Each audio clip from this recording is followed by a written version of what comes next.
I spit on your grave. कहानी की शुरुआत में हम जेनिफर नाम की एक राइटर को देखते हैं जो शहर से दूर एक शांत जगह पर रहने आई होती है ताकि वो वहाँ पर अपनी बुक लिख सके। फिर वो एक स्टोर में जाती है और एक आदमी से मिलती है ताकि वो उससे अपने केबिन की चाबी ले सके। फिर वो आदमी उसे वहाँ की चाबी देता है और साथ ही वहाँ जाने का रास्ता भी बताता है। अब रास्ते में जेनिफर एक गैस स्टेशन पर रुकती है ताकि वो गाड़ी में पेट्रोल भरवा सके। तभी वहाँ पर उसे दो लोग दिखाई देते हैं जो उसे ही घूर रहे होते हैं, जिनका नाम एंडी और स्टैनली होता है। तभी वहाँ पर जॉनी नाम का एक वर्कर आता है और उसकी मदद करने लगता है। वो जेनिफर से पूछता है कि वो कहाँ रुकी हुई है। इस पर जेनिफर कहती है कि वो यहाँ पास ही के एक केबिन में रहने वाली है। तभी पैसे देते वक्त जॉनी का पैर एक कैन से टकरा जाता है, जिसे देखकर उसके दोस्त हंसने लगते हैं। जेनिफर उससे इन सब के लिए माफी मांगती है और उसे पैसे देकर वहाँ से चली जाती है। अब वो अपने केबिन में पहुँच जाती है जो कि जंगलों के बीचों बीच था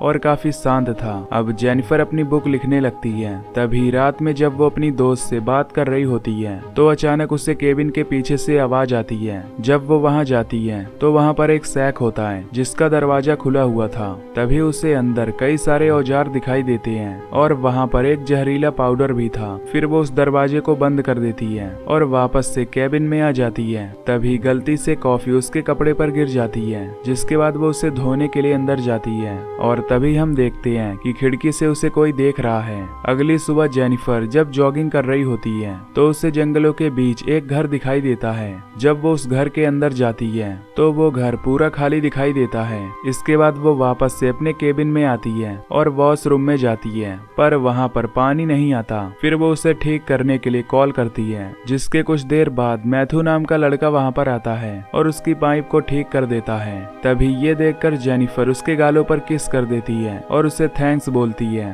पर मैथ्यू कम दिमाग होता है इसलिए वो डर कर वहाँ से भाग जाता है। शाम को मैथ्यू, एंडी, जॉनी और स्टैनली के साथ फिशिंग करने जाता है, जहाँ वो उन्हें बताता है कि उस लड़की ने उसे गालों पर किस किया। ये सुनकर जॉनी को उसकी बातों पर विश्वास ही नहीं होता। तभी स्टैनली जॉनी को अपने कैमरे में जेनिफर की वीडियो दिखाता है, जिससे हमें पता चलता है कि वो ही जेनिफर को खिड़की से देख रहा था। ये सब देखकर जॉनी की नीयत खराब होने लगती है और अब वो जेनिफर के साथ गलत करना चाहता था। रात में जेनिफर जब सो रही होती है तो अचानक उसे दरवाजे से कुछ आवाज आती है। जब वो वहाँ पर जाती है तो उसे वहाँ पर एक मरी हुई चिड़िया दिखती है। तभी वो देखती है कि उसके सैक का दरवाजा भी खुला हुआ है। ये देखकर वो उसे बंद करती है और वापस अपने केबिन में आ जाती है। तभी वो अपने लैपटॉप पर उन्हीं तीनों की फोटो देखती है, जिसके बाद वो तीनों वहाँ आकर उसे घेर लेती हैं। ये देखकर जेनिफर उनसे कहती है कि उसका बॉयफ्रेंड यहाँ आने वाला है, इसलिए वो यहाँ से चले जाएं। इस पर जॉनी कहता है कि मुझे पता है कि यहाँ पर तुम्हारा कोई बॉयफ्रेंड नहीं है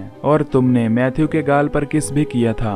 जेनिफर उससे कहती है कि वो उसने बस थैंक्स बोलने के लिए किया था। ये सुनकर जॉनी कहता है कि वो शहर की लड़कियों को अच्छी तरह जानता है और वो जानता है कि उन्हें क्या चाहिए होता है। तभी वो उसे दारू की बोतल देता है और उसे पीने के लिए कहता है, लेकिन जेनिफर ये नहीं करना चाहती थी। तभी वो उससे कहता है कि अगर वो ये पी लेगी तो वो लोग यहाँ से चले जाएंगे, जिससे अब जेनिफर वो दारू पीने लगती है, लेकिन वो लोग फिर भी वहाँ से नहीं जाती हैं। तभी जॉनी एक बेसबॉल बैट को उसके मुंह पर लगाता है और उसे मुंह खोलने के लिए कहता है। तभी वो उसके साथ बदतमीजी करने लगता है और कहता है कि तुम मुझे अपना बॉयफ्रेंड ही समझो। फिर वो उससे अपनी गन को किस करवाता है और उसके मुंह में डाल देता है। मैथ्यू को ये देखकर अच्छा नहीं लगता, इसीलिए वो अपना मुंह दूसरी तरफ कर लेता है। इसके बाद एंडी उसके मुंह में वो बोतल डालने वाला होता है, लेकिन तभी जेनिफर बैग से स्प्रे निकाल कर एंडी की आंखों में डाल देती है और वहाँ से भागने लगती है। अब भागते हुए उसे सुबह हो जाती है और तभी वहाँ उसे दो आदमी मिलते हैं, जिसमें से एक वही आदमी था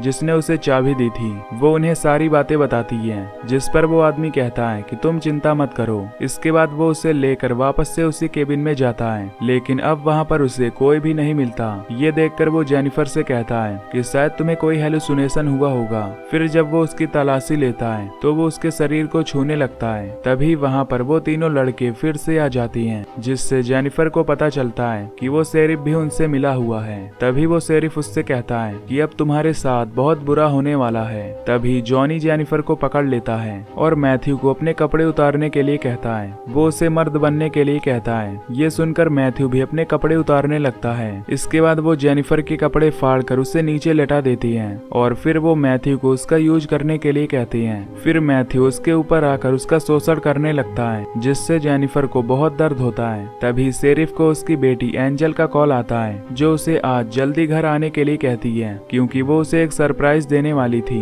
शेरिफ उसे लव यू कहता है और कहता है कि आज वो जल्दी वापस आ जाएगा। फिर वो लोग जेनिफर को वहीं छोड़कर वहां से चले जाती हैं। उनके जाने के बाद जेनिफर किसी तरह उठती है और वहां से बाहर निकलकर जाने लगती है, लेकिन तभी आगे जाने पर उसे वो पांचों फिर से मिल जाते हैं, क्योंकि अभी भी उनका मन नहीं भरा था। तभी वो लोग उसे पकड़ लेते हैं और जमीन पर लेटा देते हैं। एंडी उसके मुंह को पानी में डाल देता है। फिर शेरिफ वहां आकर उसके साथ गलत करने लगता है, जिसके बाद वो दरिंदे एक एक करके उसका शोषण करने लगते हैं और जब उनका मन भर जाता है तो वो उसे छोड़ देते हैं। जिसके बाद अब जेनिफर वहां से जाने लगती है और अब वो पूरी तरह पागल सी हो गई थी। फिर जब वो एक पुल के पास पहुंचती है तो वो पांचों फिर से उसे मारने के लिए वहां आ जाती हैं, पर तभी जेनिफर पानी में कूद जाती है और जब वो पांचों पानी में देखते हैं तो उन्हें जेनिफर कहीं भी नजर नहीं आती।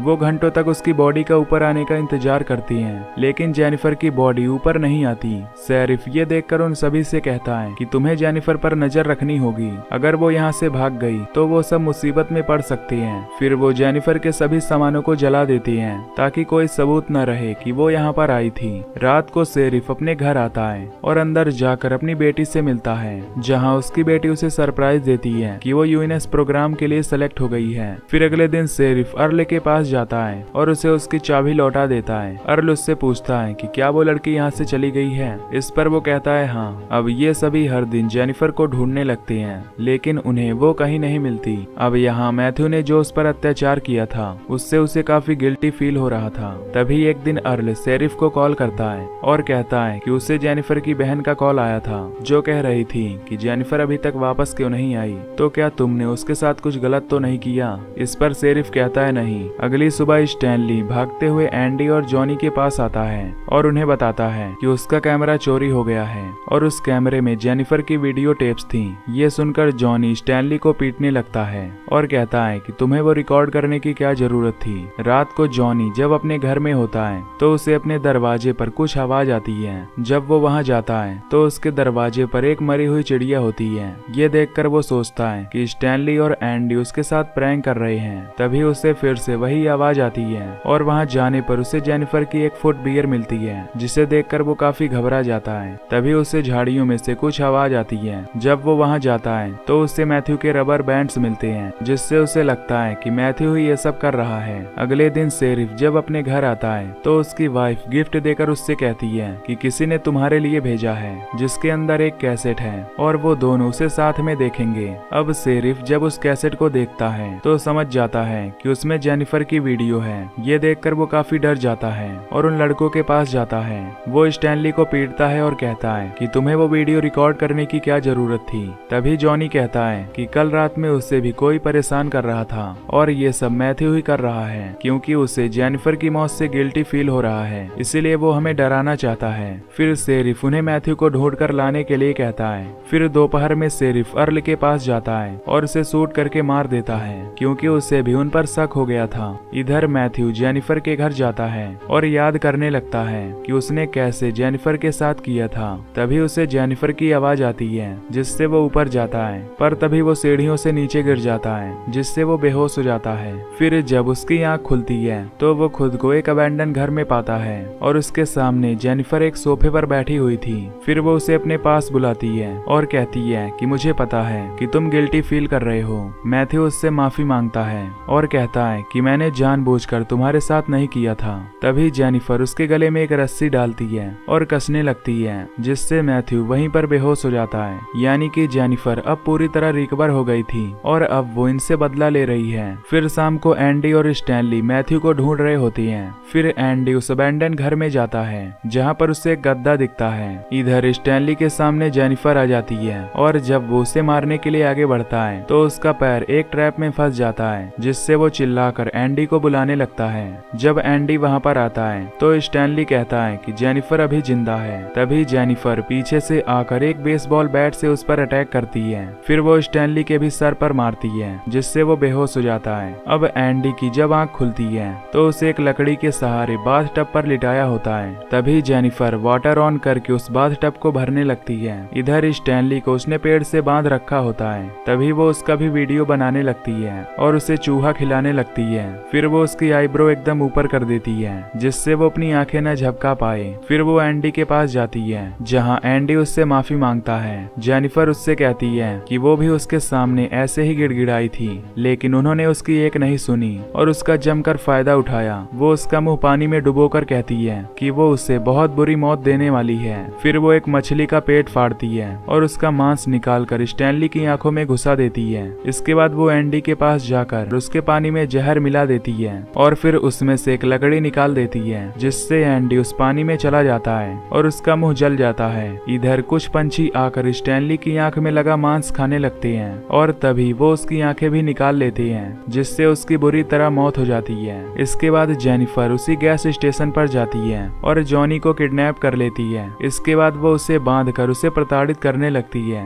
और फिर लास्ट में उसका पेनिस काट कर उसी के मुंह में डाल देती है जिससे उसकी वहीं पर मौत हो जाती है। इधर शेरिफ के पास उसकी वाइफ का कॉल आता है जो उससे कहती है कि उसकी बेटी की एक टीचर उनके घर में आई है। ये देखकर शेरिफ अपनी बेटी को उसे फोन देने के लिए कहता है और हम देखते हैं कि वो टीचर जेनिफर है। जब जेनिफर फोन पर उसे अपना नाम बताती है तो शेरिफ ये सुनकर हैरान हो जाता है। तभी जेनिफर फोन काट देती है और उसकी बेटी को लेकर वहाँ से चली जाती है। फिर जब शेरिफ घर पहुँचता है तो उसकी बेटी वहाँ से जा चुकी थी। उसकी वाइफ बताती है कि उसकी टीचर उसे प्लेग्राउंड में ले गई है। फिर जब शेरिफ वहाँ जाता है तो उसकी बेटी उसे वहाँ नहीं मिलती। तभी गाड़ी में जेनिफर उस पर हमला कर देती है और उसे किडनैप करके अपने साथ ले जाती है। फिर जब शेरिफ की आंख खुलती है तो जेनिफर उसके पीछे उसी की शॉर्ट गन घुसा देती है और जब शेरिफ उससे खुद को जाने देने के लिए कहता है तो वो शॉर्ट गन को थोड़ा और अंदर घुसा देती है और कहती है कि उसे भी ठीक ऐसा ही फील हुआ था जब उसने उसका शोषण किया था।